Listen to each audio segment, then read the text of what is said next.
दम है तो कल ठेला लगा के दिखा। कल सिर्फ ठेला नहीं लगेगा, तेरी दुकान की किस्मत भी बदल जाएगी।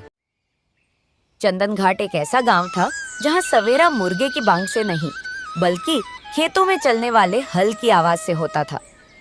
इसी गांव की एक कच्ची पगडंडी के किनारे माधव का छोटा सा घर था। माधव उम्र के उस पड़ाव पर था जहां हड्डियां जवाब देने लगती हैं, लेकिन उसकी हिम्मत किसी जवान से कम नहीं थी। उसका बड़ा बेटा भुवन अपने पिता के हर काम में हाथ बंटाता था, लेकिन घर का छोटा बेटा चिराग बिल्कुल अलग मिट्टी का बना था। सुबह के 8 बज रहे थे, सूरज सिर पर आ चुका था। माधव कंधे पर फावड़ा रखे पसीने से लथपथ घर लौटा। आंगन में चिराग आराम से खाट पर पसरा, एक हाथ में गुड़ की डली और दूसरे में सूखी रोटी लिए मजे से खा रहा था। माधव हांफते हुए बोला, अरे ओ नवाब, दिन आधा बीत गया है और तेरी खाट अभी तक उठी नहीं। ये जो गुड़ रोटी चबा रहा है ना, ये खेतों में पसीना बहाने से आती है, आसमान से नहीं टपकती। चिराग बेपरवाही से बोला, बाबूजी, आप भी सुबह सुबह शुरू हो गए। अरे शरीर को आराम नहीं दूंगा तो खाया पिया लगेगा कैसे? और वैसे भी खेत में जाने के लिए भुवन भैया हैं तो सही। मैं वहां जाऊंगा तो उल्टा काम बिगाड़ दूंगा। मुझे मिट्टी से बड़ी खुजली होती है। भुवन हल्के तंज भरे अंदाज में बोला, बाबूजी, आप क्यों इसके मुंह लगते हैं? छोड़िए इसे। इसका काम सिर्फ पूरे गांव में घूमकर ये पता लगाना है कि किसके घर में आज क्या पका है। कल ये मुखिया जी के घर पहुंच गया था, सिर्फ ये देखने कि वहां कटहल की सब्जी कैसे बन रही है। चिराग उत्साह से बोला, अरे भैया, तुम्हें क्या पता, मुखिया जी की बहू ने कटहल में जो भुना हुआ जीरा और राई का तड़का मारा था ना, उफ, क्या खुशबू थी। बस नमक थोड़ा कम था, वरना उंगलियां चाटते रह जाते। माधव निराश होकर हुए बोला, हे भगवान, मैंने कौन से पाप किए थे जो मुझे ये पेटू और निठल्ला बेटा मिला। इसे सिर्फ खाने पकाने की पंचायत से मतलब है। कल को मैं आंख मूंद लूंगा तब तेरा क्या होगा चिराग? जिंदगी भर दूसरों की रसोइयों में झांकता रहेगा। चिराग ने बात को हंसी में टाल दिया और वहां से खिसक गया। लेकिन किस्मत को कुछ और ही मंजूर था। कुछ दिनों बाद चंदन घाट में एक ऐसी बेमौसम बारिश और ओलावृष्टि हुई जिसने किसानों की कमर तोड़ दी। माधव की भी पूरी पकी हुई फसल रातों रात मिट्टी में मिल गई। अगले दिन जब माधव खेत पहुंचा तो बर्बाद फसल देखकर उसके सीने में ऐसा दर्द उठा कि वो वहीं खेत की मेड़ पर गिर पड़ा। गांव वाले उसे उठाकर घर लाए। वैद्य जी ने माधव की नब्ज टटोली और गहरी सांस ली। वैद्य जी गंभीर स्वर में बोले, भुवन बेटे, तुम्हारे पिता को गहरा सदमा लगा है। इनका आधा शरीर लकवे का शिकार हो गया है। इन्हें तुरंत शहर की महंगी दवाइयों की जरूरत है, वरना ये कभी अपने पैरों पर खड़े नहीं हो पाएंगे। भुवन आंसू लिए रोते हुए बोला, वैद्य जी, आप जो कहेंगे मैं लाऊंगा, बस मेरे बाबूजी को ठीक कर दीजिए। वैद्य जी के जाने के बाद घर में सन्नाटा छा गया। चिराग, जो हमेशा चहकता रहता था, आज कोने में बुत बनकर बैठा था। भुवन ने घर की सारी जिम्मेदारी उठा ली। वो दिन भर दूसरों के खेतों में मजदूरी करता, ईंटें ढोता, लेकिन वो पैसे नाकाफी थे। एक रात भुवन थका हारा घर लौटा। उसके हाथ छिले हुए थे और चेहरे पर निराशा थी। चिराग धीमी आवाज में बोला, भैया, क्या हुआ? आज ठेकेदार ने पैसे नहीं दिए? भुवन गुस्से से झल्लाते हुए बोला, कहाँ से देगा पैसे? गांव में किसी के पास काम नहीं है। बाबूजी की दवाई कल खत्म हो रही है और मेरे पास एक फूटी कौड़ी नहीं है। घर में जो थोड़ा बहुत अनाज था वो भी खत्म हो गया। मैं हार गया हूँ चिराग। भुवन फूट फूट कर रोने लगा। चिराग ने अपने बड़े भाई को कभी इस तरह टूटते नहीं देखा था।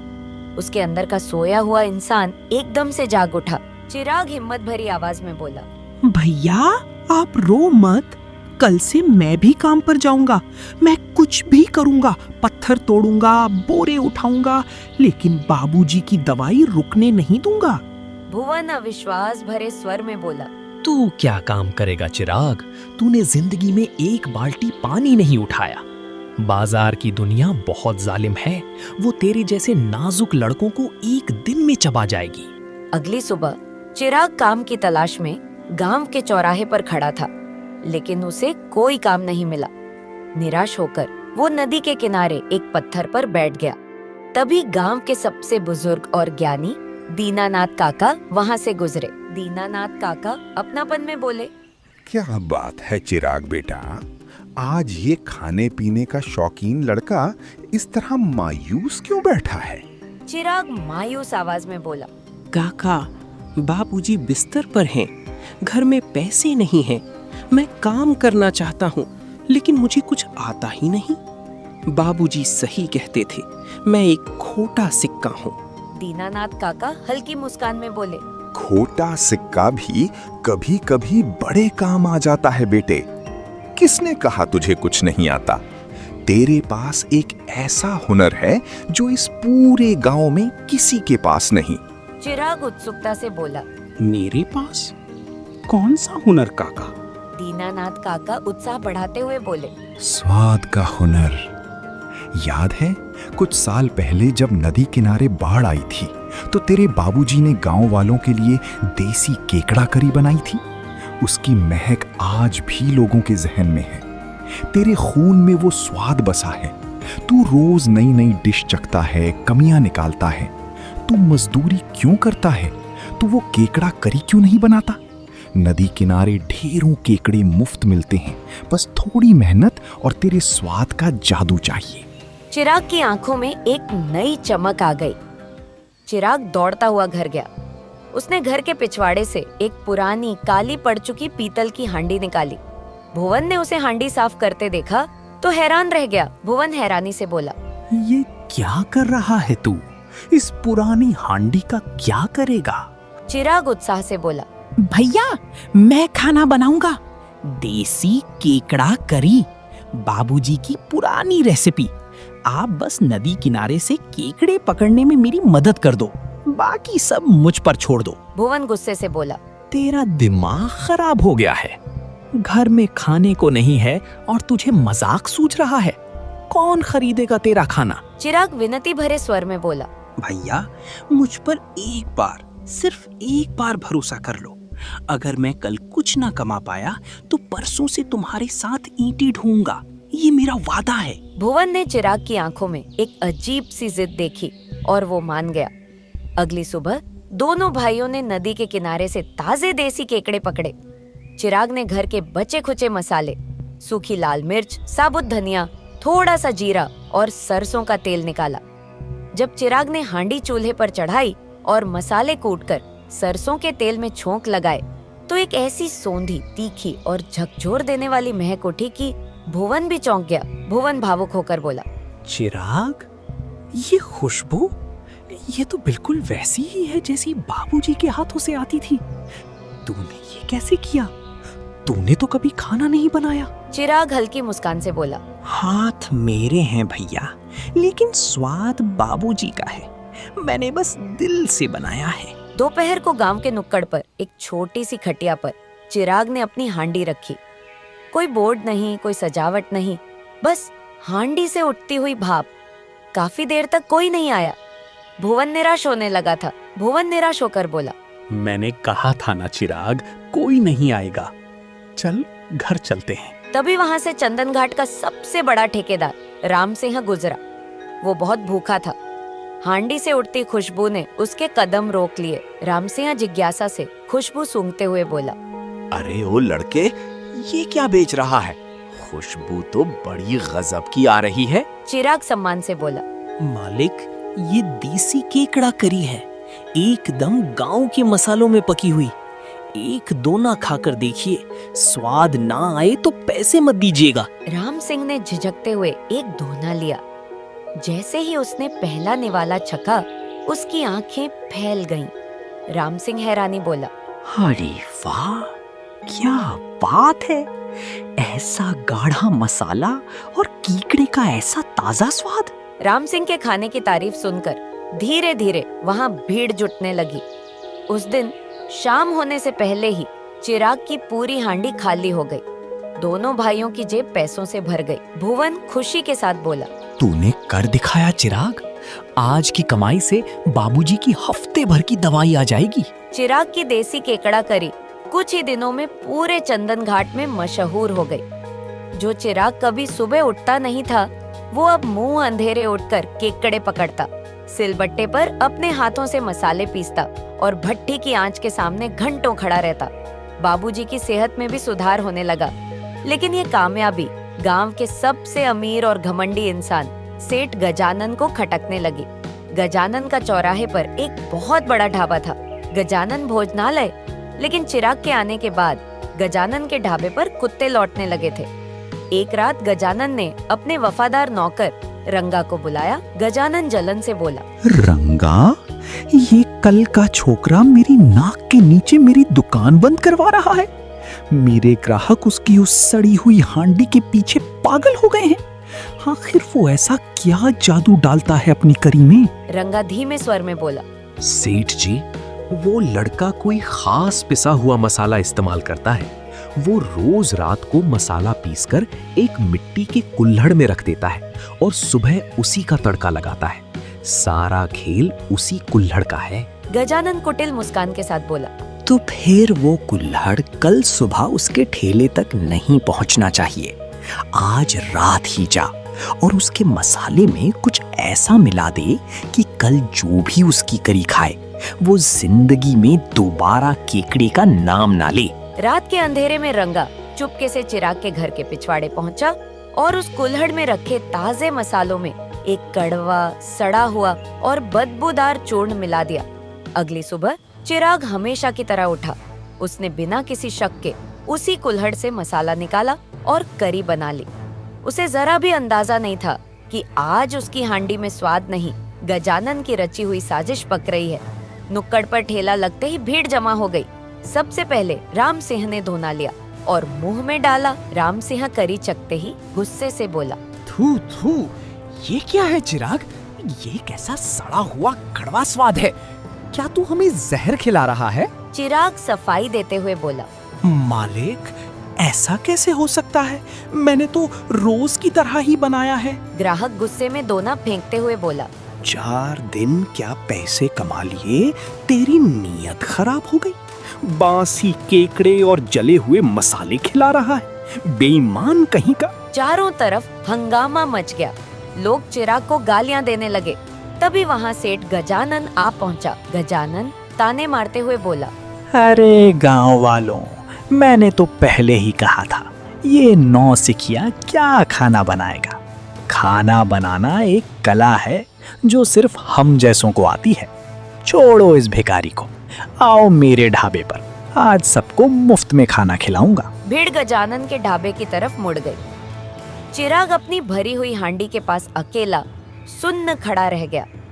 उसने खुद अपनी उंगली से वो करी चखी। स्वाद इतना भयानक था कि उसे उबकाई आ गई। भुवन निराशा से बोला, ये क्या कर दिया तूने चिराग? बाबूजी का नाम फिर से मिट्टी में मिला दिया। चिराग रोते हुए बोला, भैया, कसम से मैंने कुछ नहीं बदला। मुझे नहीं पता ये सब कैसे खराब हो गया। रात हो चुकी थी। चिराग घर के आंगन में गुमसुम बैठा था। उसने उस कुल्हड़ को सूंघा जिसमें मसाला रखा था। तभी उसे उसमें से एक अजीब सी रासायनिक और सड़ी हुई महक आई। उसे समझते देर नहीं लगी। चिराग आंखों में गुस्सा लिए बोला, भैया, किसी ने मेरे मसालों में मिलावट की है। ये मेरा मसाला नहीं है। किसी ने हमारी रोजी रोटी पर लात मारी है। भुवन चिंता से बोला, पर कौन कर सकता है ऐसा? और अब हम क्या करेंगे? गांव वाले अब हम पर कभी भरोसा नहीं करेंगे। हमारा ठेला हमेशा के लिए बंद हो गया चिराग। चिराग दृढ़ निश्चय के साथ बोला, नहीं भैया, ठेला बंद नहीं होगा। सेठ गजानन ने मेरे मसाले चुराए हैं, मेरी हांडी बर्बाद की है, लेकिन वो मेरे हाथों का हुनर नहीं चुरा सकता। कल हम फिर ठेला लगाएंगे। भुवन हैरानी से बोला, पागल हो गया है? बिना मसालों के क्या उबालेगा? पानी? चिराग आत्मविश्वास से बोला, आप बस कल का तमाशा देखिए। अगली सुबह चिराग ने पिसे हुए मसालों का इस्तेमाल ही नहीं किया। वो नदी के किनारे गया और उसने ताजे केकड़ों के साथ जंगली पुदीना, कच्चे आम की खटाई हरी मिर्च और लहसुन के ताजे पत्ते तोड़े। जब चिराग ने फिर से नुक्कड़ पर ठेला लगाया तो लोग उसे देखकर ताने मारने लगे। गजानन भी अपनी दुकान के बाहर कुर्सी डालकर मजे से बैठ गया। गजानन ताने मारते हुए बोला, क्यों रे खोटे सिक्के, आज कौन सा जहर पकाया है? चिराग ने कोई जवाब नहीं दिया। उसने हांडी में तेल गरम किया और पिसे मसालों की जगह सीधा उन ताजे पत्तों, हरी मिर्च और कच्चे आम को केकड़े के साथ भूनना शुरू किया। इसके बाद उसने केले के पत्ते से हांडी का मुंह बंद किया और उस पर गीली मिट्टी का लेप लगाकर उसे दम पर पकने छोड़ दिया। कुछ ही देर में उस हांडी के किनारों से एक ऐसी ताजी, प्राकृतिक और अद्भुत महक उठी जिसने पूरे चौराहे के लोगों को मंत्र मुग्ध कर दिया। ये पुरानी करी से बिल्कुल अलग थी। इसमें एक नयापन था।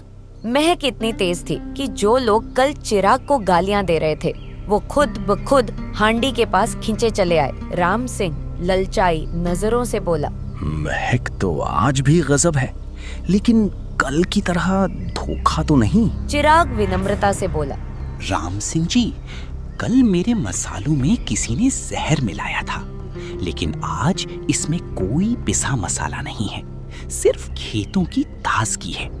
एक निवाला चखिए, अगर खराब लगे तो मैं खुद अपनी ये हांडी नदी में फेंकाऊंगा। राम सिंह ने झिझकते हुए एक निवाला खाया। जैसे ही उसने चबाया, उसके चेहरे के भाव एकदम से बदल गए। राम सिंह आश्चर्य में बोला, अद्भुत! अरे बाप रे, ये स्वाद तो उस पुरानी करी से भी 10 गुना बेहतर है। कच्चे आम की खटास और पुदीने की ताजगी। चिराग, तू तो जादूगर है मेरे भाई। बस फिर क्या था, भीड़ टूट पड़ी। कुछ ही मिनटों में हांडी साफ हो गई। उधर सेठ गजानन अपने ढाबे में चिराग का वो चुराया हुआ मसाला इस्तेमाल करके करी बेच रहा था, लेकिन उसे ये नहीं पता था कि उस मसाले को पकाने का सही तरीका क्या है। गजानन के ढाबे का खाना इतना बेस्वाद और कड़वा हो गया था कि ग्राहक थालियां छोड़कर उठने लगे। एक ग्राहक गजानन पर गुस्से से चिल्लाकर बोला, ये क्या कचरा खिला रहा है गजानन? नाम बड़े और दर्शन छोटे, असली खाना तो वो लड़का चिराग बना रहा है। गजानन का सारा गुरूर मिट्टी में मिल गया। वो समझ गया कि हुनर किसी डिब्बे या कुल्हड़ में नहीं, बल्कि पकाने वाले की नीयत और हाथों में होता है। शाम को जब चिराग अपना ठेला समेट रहा था तो गजानन सिर झुकाए उसके पास आया।